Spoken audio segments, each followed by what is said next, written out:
ورحمة الله وبركاته. نحمده ونصلي على رسوله الكريم. أما بعد، فأعوذ بالله من الشيطان الرجيم.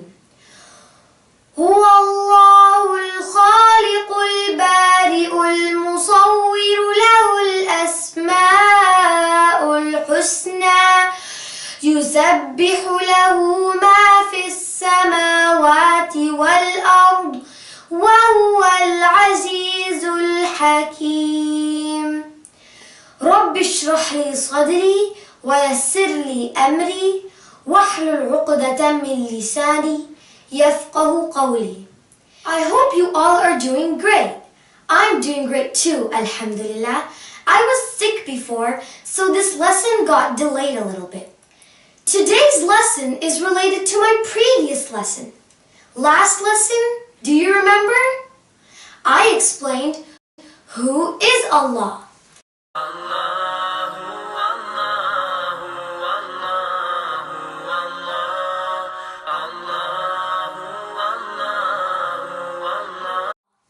Today's lesson is about why we use the word He for Allah when He has no gender. Sit tight. I need good attention. I'm going to talk about Arabic grammar. A bit hard, but if you focus, then this is going to be easy for you, inshallah. This is a very important question. You know, some of your friends must have asked you, why do you use the word He for Allah when He has no gender? And if you have to use something for Allah, then why don't you use she or it for Allah? To find out the answer, I need good listening ears till the end. So let's begin. It's just one Arabic grammar rule. In Arabic, all the nouns are assumed to be masculine unless it is proved that they are feminine. One more time. In Arabic, all the nouns are assumed to be masculine unless it is proved that they are feminine. There are about 8 reasons to prove that a word is feminine. So, in simple words, it is the law in Arabic that all the words remain masculine. All the words remain masculine unless there is a reason to consider them feminine. Let me say it again. It is the law in Arabic that all the words remain masculine unless there's a reason to consider them feminine. Also, one more important thing. In Arabic, there is he and she, masculine and feminine, no neutral.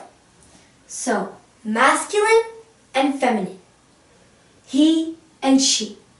For he, it is huwa, and she, it is hiya. But in English, there is he, she, and it, masculine, feminine, and neutral. Clear? I hope it's all clear. In Arabic, he and she. And in English, he, she, and it.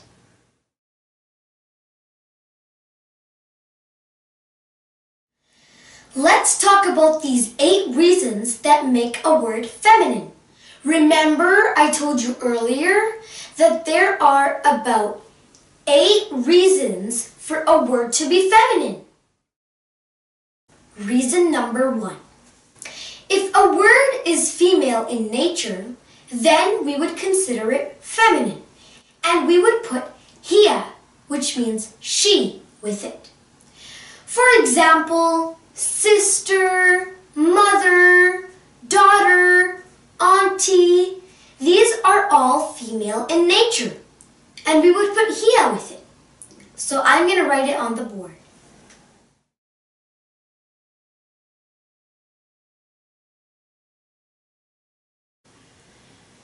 So, reason number 1, female in nature, feminine. And I just gave one example, which means mother. Let's move on to reason number 2. If the word is ending with small ta marbuta, then it would be feminine. For example, shajara, ending with ta marbuta, which is tree. Qitta, ending with ta marbuta, which is cat. Kura, ending with ta marbuta, which is ball. Word ending with ta marbuta is feminine. So let me write it down.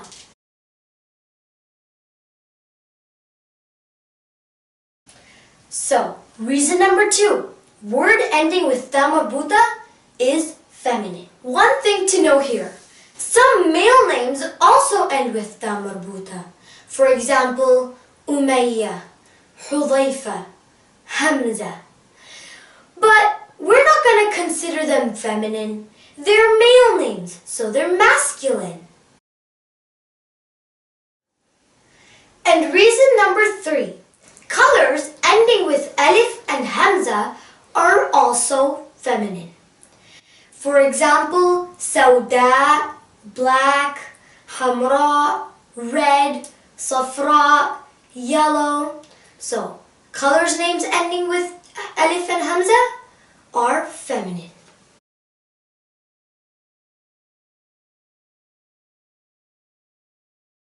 So reason number 3, colors names ending with alif and hamza are feminine. And reason number 4. So, adjectives ending with ya and standing fatha are feminine. For example, yusra, the easiest. Adjectives ending with ya and standing fatha are feminine.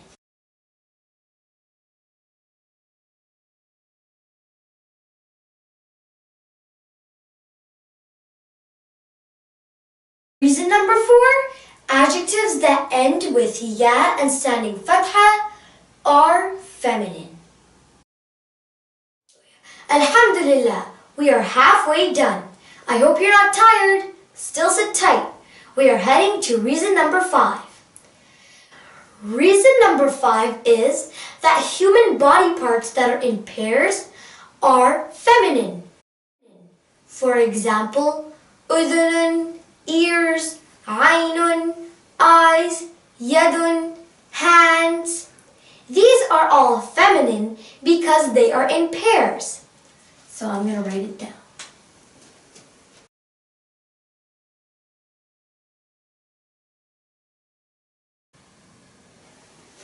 So reason number 5, paired body parts are feminine. And reason number 6 is that proper names of places are feminine. For example, Mecca, America. These names are feminine because they are proper names of places.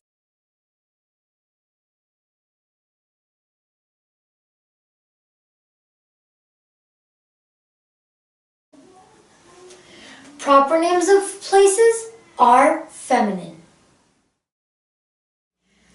Let's move on to reason number 7. Some words are feminine in Arabic because the Arabs said so.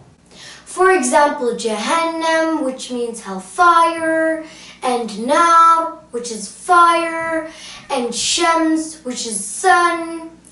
These are all words that the Arabs treated as feminine. Some words are feminine because the Arabs said so.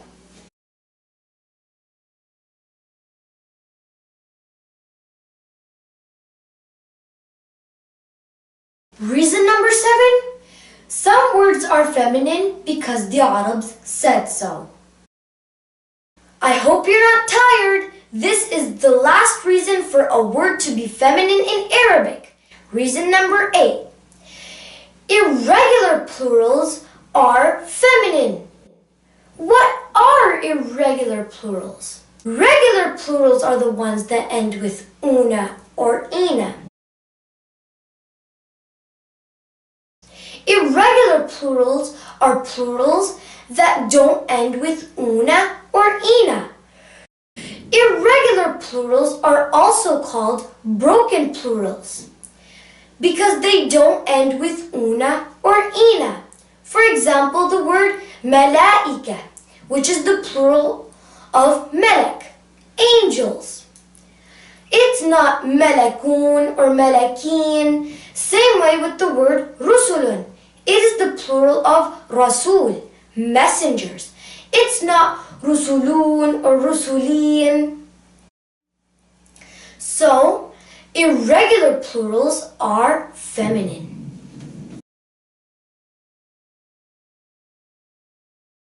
Reason number 8, irregular plurals are feminine. Let's recap all the reasons for a word to be feminine. When a word is female in nature, then it is feminine. When a word is ending with ta marbuta, then it is feminine. Colors, names ending with alif and hamza are feminine. Adjectives ending with ya and standing fatha are feminine. Pair body parts are feminine. Proper names of places are feminine. Some words are feminine because the Arabs said so. And last of all, irregular plurals are feminine. Let's look at the word of Allah and see if it's feminine or not. Otherwise, it is masculine. We don't have any neutral gender in Arabic, just feminine and masculine. Let's look. Female in nature. Remember I told you before, Allah is neither male nor female, so the word is not feminine. Ending with ta marbuta. Look closely. It is ha, not ta with 2 dots. So the word is not feminine. Colors, names end with alif and hamza. There is no alif and hamza in the word, so not feminine. Adjectives end with ya and standing fatha. First of all, Allah is not an adjective, it's a name. And the word does not have ya or standing fatha, so the word is not feminine. Pair body parts. Allah is not a body part, and plus, He's not in a pair, so the word's not feminine. Proper names of places. Allah is not a place, so the word's not feminine. Because the Arabs said so. So we need to look back in their Arabic literature. In their stories, in their poetry, they never used the word hiya for the word of Allah. They always used the word huwa for the word of Allah. So the word is not feminine. Irregular plurals. Allah is neither a plural nor irregular, so the word is not feminine. As we see, there is no reason for the word of Allah to be feminine. By default, automatically, the word he or huwa will be used for the word of Allah. As I mentioned earlier, it is the law in Arabic that all the nouns are masculine unless it is proved to be feminine. As there are only 2 genders in Arabic, he and she, so he is used for the word of Allah subhanahu wa ta'ala. By the way, if the word he is used for Allah, it doesn't mean that Allah is male. No, He's not. For example, in English, the word she is used for ship. Does it mean that ship is a girl or female? No, it's just their language. For sure, Allah is neither male nor female. Allah is just Allah. I hope I have answered the question, why he is used for Allah when Allah has no gender. And I hope that you understood this too. Jazakallahu khairan for joining me. See you next episode. Subhanakallahumma wa bihamdika.